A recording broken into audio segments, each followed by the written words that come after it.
La chronique jardinage sur Espoir FM.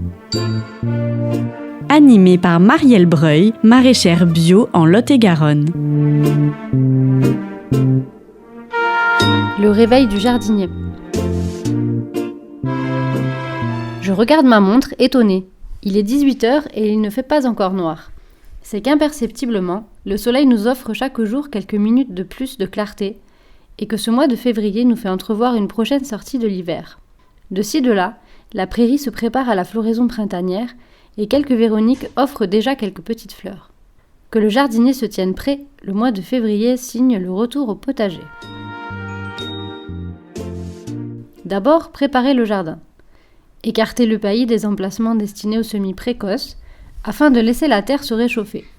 En effet, si les paillis protègent le sol durant l'hiver et le nourrissent, ils ralentissent le réchauffement du sol le printemps venu. Le sol sera à nouveau couvert au mois de mai, en prévision des chaleurs.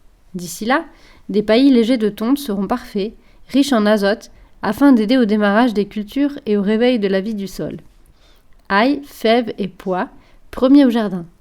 Il est tout à fait possible d'utiliser de l'ail de cuisine. Défaites la tête d'ail et plantez les gousses du pourtour. Ce sont les plus productives. Il faut à peine les enterrer. Les petits pois ont besoin d'une température d'au moins 5 degrés pour germer. Ils seront semés tous les 2 cm. Des petits pois à grains ronds ou lisses pour les précoces qui supportent mieux le froid. Des petits pois à grains ridés seront semés plus tard, ceux-ci appréciant la chaleur. Une petite rangée de fèves semée tous les 5 cm. Souvent attaqués par les pucerons, ils ne leur font pas grand mal et attireront ainsi les auxiliaires dans votre jardin. Couche chaude pour semis précoces. Une vieille technique consiste à utiliser du fumier de cheval frais pour effectuer des semis précoces. En effet, la matière tassée va donner de la chaleur par fermentation. D'autres matières organiques peuvent également être utilisées.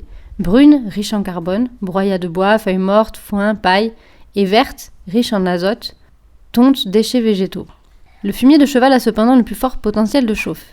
Pour faire une couche chaude, l'idéal est de faire un coffrage en bois, à l'intérieur duquel on viendra mettre la matière organique. Ce peut être du bois de récupération, des palettes à l'intérieur desquelles on fixe du plastique, vieux sacs de terreau par exemple, pour l'étanchéité.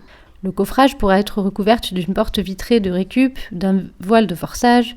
Si vous avez la possibilité de récupérer du fumier de cheval frais, vous pouvez l'utiliser exclusivement pour la couche chaude ou ajouter un peu de feuilles mortes ou de broyat de bois pour prolonger la chauffe. Si vous n'en avez pas, faites des couches successives de verre, de brun ainsi que de compost pour activer la fermentation.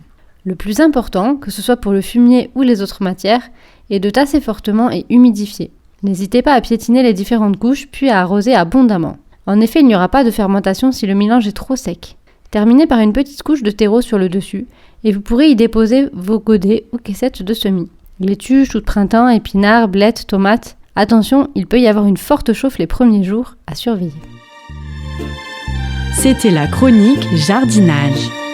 Pour écouter les conseils de Marielle Breuil à votre guise, les podcasts sont accessibles sur le site internet www.espoirfm.com.